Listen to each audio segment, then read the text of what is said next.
guys, welcome back to another revisiting, and today we are revisiting Despicable Me 2. Yes, if you have missed it, I have reviewed and revisited Despicable Me 1 on the channel, and now today we are here doing number 2. Number 2's movie is downstairs. I watched it downstairs, so I've left it on the side.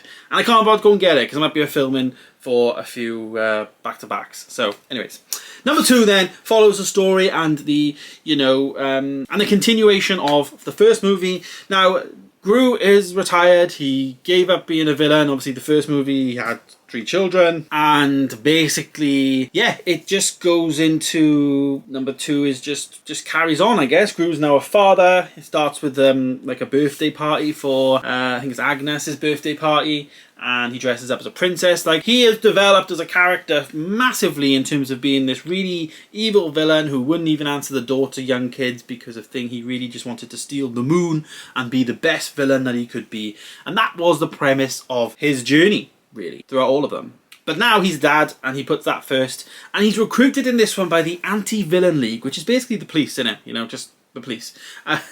So he's a spy, in effect, and he has to ultimately work with Lucy. Now, Lucy is Kristen Wiig, and so he has to work with Lucy, and from that then they try and take down this guy who is using minions and wants to alter minions' DNA, and the minions kind of then go purple and they destroy things and they just like eating things. So it would, eat its way through like a vault door for a bank, and then this guy can go in, take whatever he wants, and away he goes. And that person is Eduardo, or El Macho, and he is voiced by Benjamin Bratt, and he's stealing the minions in effect to then make them purple and all of that. And Dr. Nefario basically leaves Gru because he's not being evil anymore, and he's not being a villain, and he wants to just get a different job, so he goes off and whatever. And Gru is basically this secret agent for the film, obviously balancing the three-way relationship in terms of the 3 kids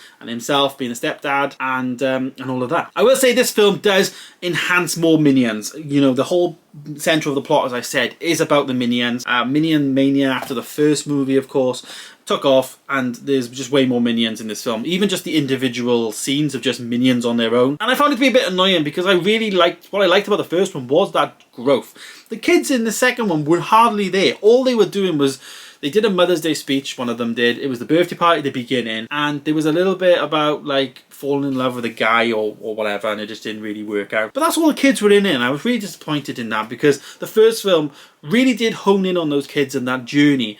You could say Gru has kind of hit that journey now. He's a dad, that is what it is. But this was the film of finding the mother of the kids, and Lucy is the mother. And it's a really nice ultimate film at the end in terms of the growth of Gru becoming more of, not an evil person anymore, of course, but more understanding and sharing a life with someone. Because when you share a life with someone, it's very different to being single.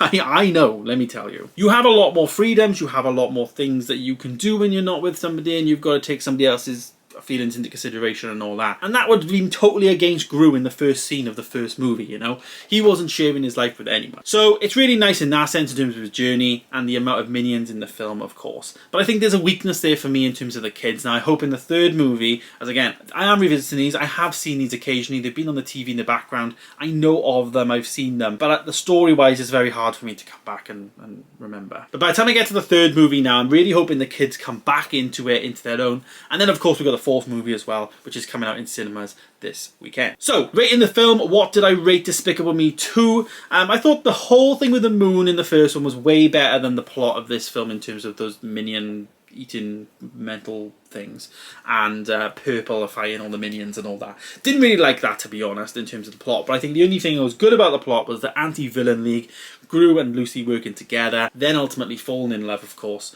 and all of that. So I rated it a 3.5 star. Not quite as good as Despicable Me 1, but if you want to know my detailed thoughts on that, as I said, I've done a video on the channel yesterday, and it is there.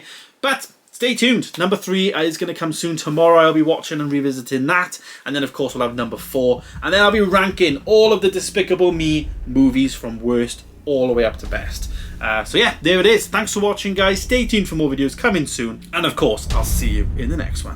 Goodbye.